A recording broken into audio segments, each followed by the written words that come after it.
अगर वकालत में नाम कमाना है तो ये गलतियां आज ही छोड़ दो, वरना डिग्री तो होगी लेकिन सक्सेस नहीं। कॉन्फिडेंस की कमी।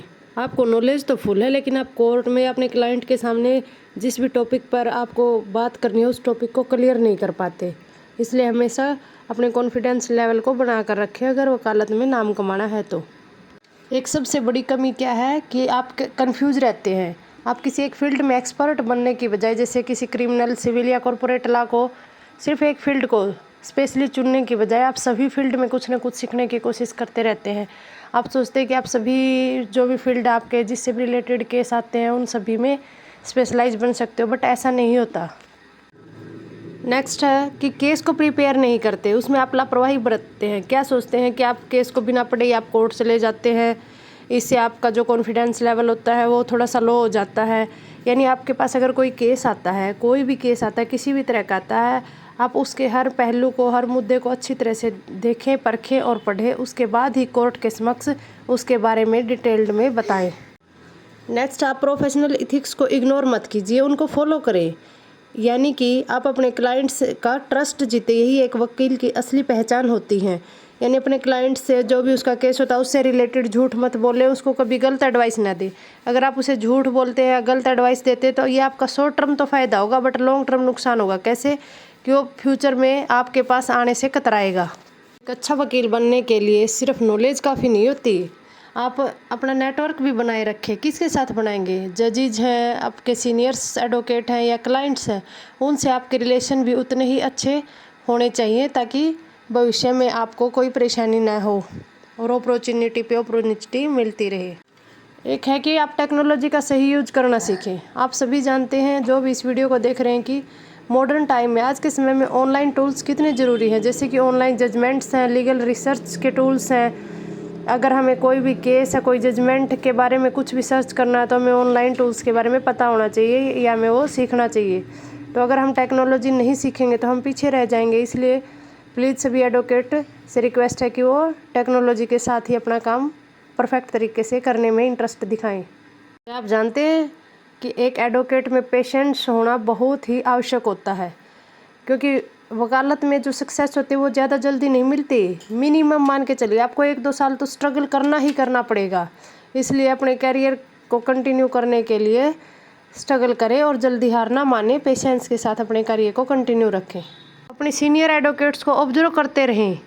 ये ना सोचें कि सिर्फ उनके पास बैठने से ही आप सब कुछ सीख लेंगे, या आपने ध्यान से देखें सब कुछ। जो भी वो आर्ग्यूमेंट करते हैं कोर्ट में जजेस के सामने, उसको ध्यान से सुने। क्लाइंट्स को वो कैसे समझाते हैं, कैसे क्लाइंट्स का भरोसा जीतते हैं, वो सब आप उनकी बातें ध्यान से सुने और उनसे सीखें। ड्राफ्टिंग में भी इंटरेस्ट लेना चाहिए। जैसे कि किसी पिटीशन की है, बेल एप्लीकेशन है, आपने किसी भी टाइपिस्ट से लिखवाई है, तो आप उसे पढ़कर ये समझ सकें कि भाई इसके कौन से पॉइंट में कहाँ पर एरर है जो कि आपको ठीक करवाने हैं। इसलिए ड्राफ्टिंग भी एक वकील की असली ताकत होती है।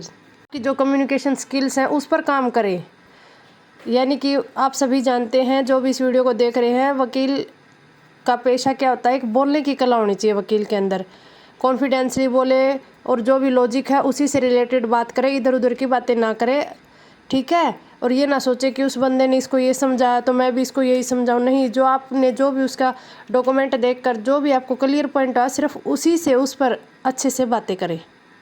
फेलियर से ना डरे, क्योंकि जो हार होती है वही मनुष्य को मजबूत बनाती है। आप जानते हैं, अगर आपके पास कोई भी, आप नए नए वकालत में आए हैं, आपके पास कोई भी केस आया, किसी भी तरह का आया है, सिविल है, क्रिमिनल है, कंपनी से रिलेटेड है, ठीक है, या इंड मैरिज एक्ट से रिलेटेड है, शादी तलाक वगैरह का, तो अगर आपको स्टार्ट में हार मिलती है तो उससे मायूस ना हो। इससे आपको कुछ सीखने को मिलेगा। सीखें और आराम से कंटिन्यू अपना काम रखें। एक मेन पॉइंट ये है कि इंटर्नशिप या जूनियरशिप बहुत ही ज़रूरी पॉइंट है वकालत का। आप अपने सीनियर के साथ रहकर काम सीखें। अगर आप वकालत नहीं सीखेंगे, सिर्फ पैसे के पीछे भागेंगे, तो ऐसे पैसे नहीं आएंगे। वकालत में क्या होता है, पहले सीखना ज़रूरी होता है, बाद में पैसे आते हैं। इसके लिए क्या ज़रूरी होता है, नोट्स बनाना। जो भी आप सीख रहे हैं, अपने सीनियर से सीख रहे हैं या आपने कोई केस स्टडी किया है, तो आप उसके नोट्स बनाएं, वही आपकी ताकत होगी। अदरवाइज तो आप भूल जाएंगे, क्योंकि अलग अलग पर्सन्स के अलग अलग डिफरेंट टाइप के केसेस होंगे, आप किस किस को अपने माइंड में रखेंगे। तो प्लीज़ नोट्स बनाएं। आपने ठान लिया कि LLB करने के बाद आपको वकालत करनी है या फिर जुडिशरी में ही जाना है तो प्लीज़ कोर्ट में जाएं, बहस सुने, वहाँ का जो भी माहौल है उसको देखें, वही आपको असली सीख देगा। घर बैठे आप कुछ भी नहीं सीख सकते, क्योंकि ये एक प्रैक्टिकल देखने से ही ये काम आपको आएगा। सिर्फ थ्योरेटिकल किताबों से वकालत का काम नहीं सीख सकते। परफेक्ट वकील बनने के लिए आप डिसिप्लिन में रहें। यानी कि डिसिप्लिन क्या होता है, यहाँ अपना टाइम टेबल बना कर रखें कि आपको इस टाइम नोट्स बनाने हैं या कोई केस स्टडी करना है, इस टाइम आपको कोर्ट्स जाकर क्लाइंट से मिलना है, तो वो अपने आप आपका सारा जो भी डेली रूटीन का टाइम होता है वो डिसिप्लिन में आ जाएगा। बड़ी गलती क्या करते हैं वकील बनने के बाद कि जजमेंट नहीं पढ़ते।